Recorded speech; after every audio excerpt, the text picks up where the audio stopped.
Bienvenue dans cette nouvelle édition du Morning News. Au sommaire, Jean-Pierre Fabre, candidat à la présidentielle togolaise de 2020.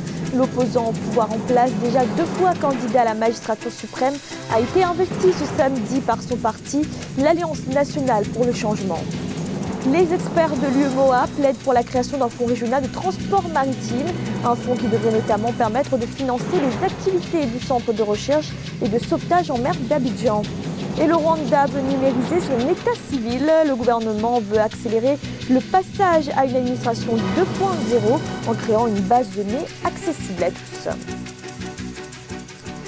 Mais tout d'abord, au Mozambique, l'opposition appelle à l'annulation des élections générales du 15 octobre et demande la tenue de nouvelles élections. La RENAMO, Résistance nationale du Mozambique et ex-rébellion de la guerre civile, affirme que des arrestations arbitraires ont eu lieu lors des opérations de vote, ce qui viole de fait l'accord de cessation des hostilités.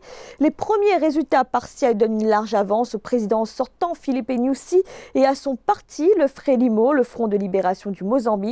De leur côté, les observateurs internationaux ont salué le déroulement global des élections, mais se disent réservés sur l'équité de la campagne. Au Togo, Jean-Pierre Fabre, désormais candidat de l'ANC à la présidentielle de 2020.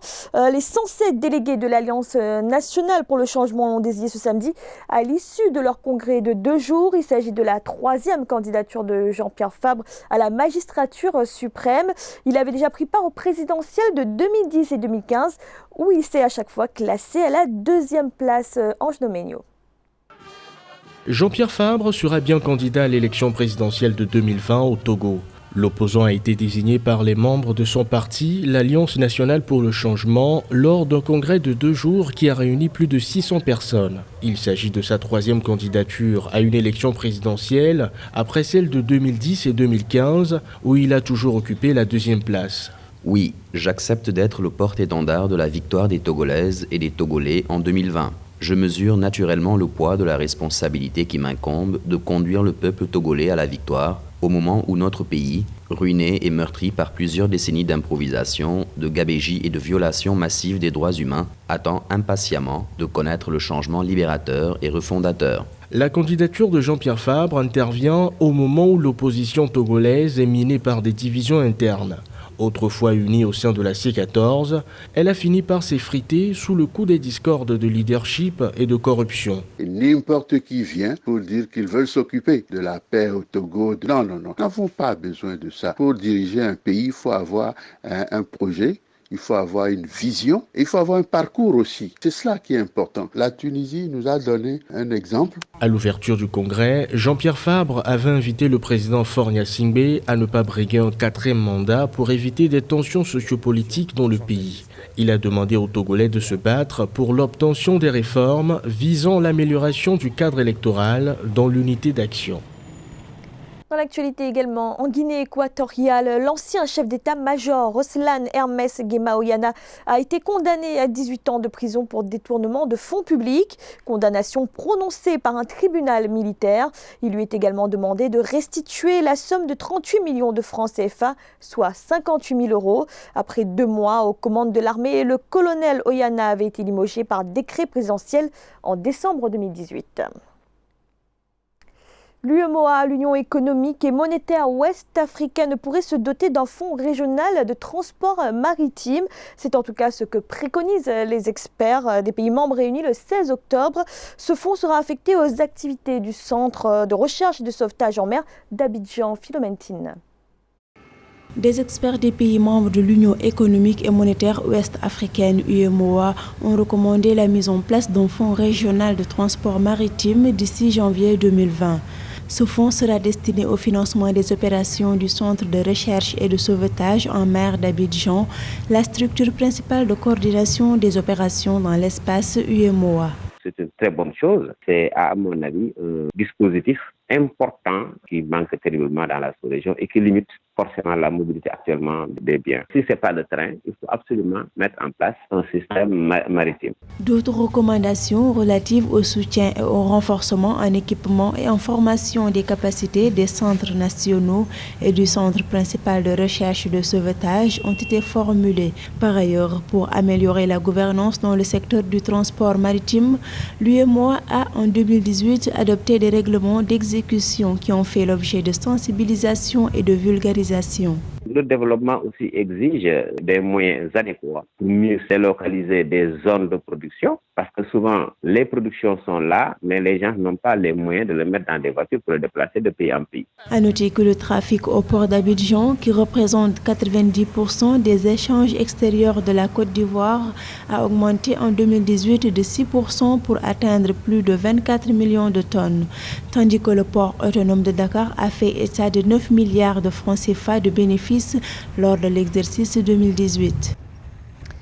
Au Burkina Faso, les comptes de plusieurs sociétés de trading sont actuellement gelés. Le montant concerné serait d'environ 30 milliards de francs CFA. Une situation qui affecte plus de 50 000 investisseurs. La justice burkinabéenne justifie cette décision par des soupçons de blanchiment de capitaux. Reportage de notre correspondant Jean-Paul Ouedraogo. Débuté en mai 2019 avec la saisie des comptes bancaires des sociétés de trading suite à des suspicions de blanchiment de capitaux par des banques, l'affaire continue de faire grand bruit.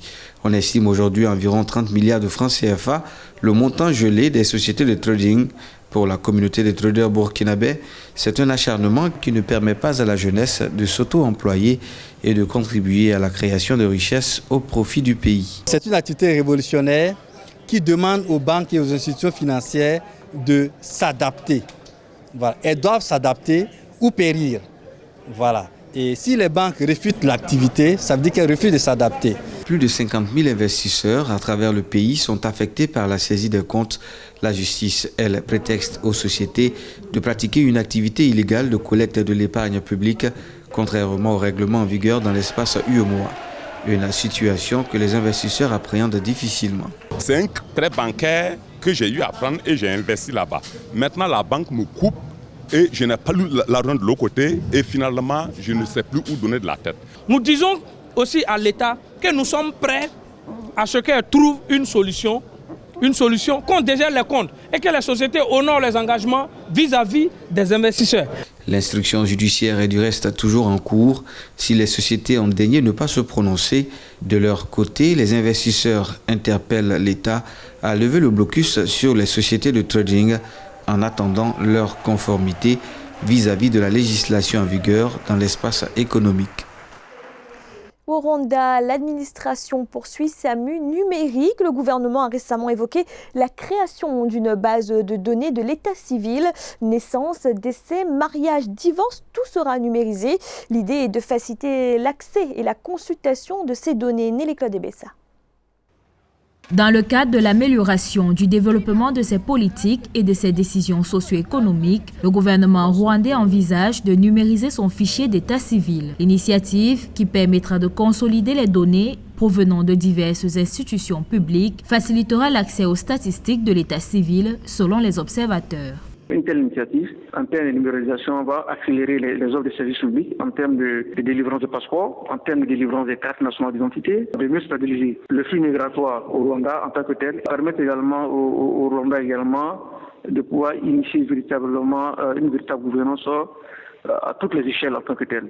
Avec la dématérialisation, le gouvernement pourra établir de façon précise les chiffres sur les véritables causes de décès des citoyens, les nombres de naissances, mariages, divorces et le nombre d'enfants vaccinés contre une maladie ou au cours d'une période donnée. Avec des mesures digitalisées, l'enregistrement des nouveau-nés qui se fait habituellement par des agents de l'état civil sur une période de 30 jours se fera désormais immédiatement après la naissance. Cette initiative démographique va permettre alors d'améliorer la digitalisation des offres de services publics.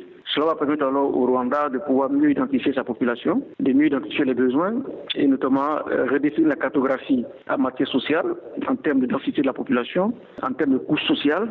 Le système de digitalisation de l'état civil rwandais disposera de mécanismes de protection tels qu'un centre de données et de sauvegarde pouvant être utilisés pour protéger les données en cas de tout incident. Soulignons que c'est depuis 2016 que le Rwanda s'est lancé dans l'administration 2.0.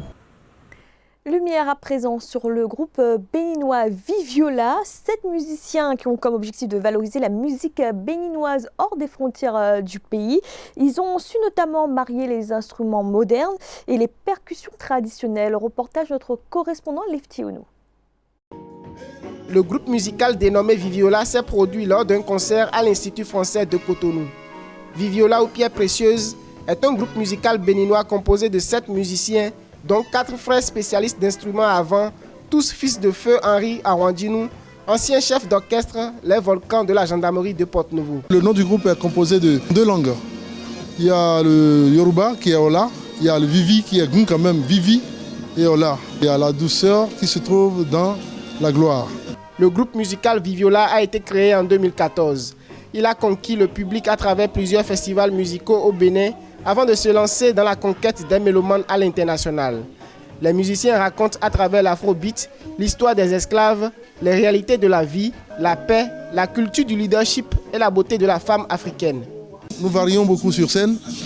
On est des musiciens qui avons eu des cultures de jazz, on est d'une culture béninoise et quand on écoute une mélodie pour l'aborder, pour l'harmoniser, l'arranger, ça nous donne beaucoup d'ouverture.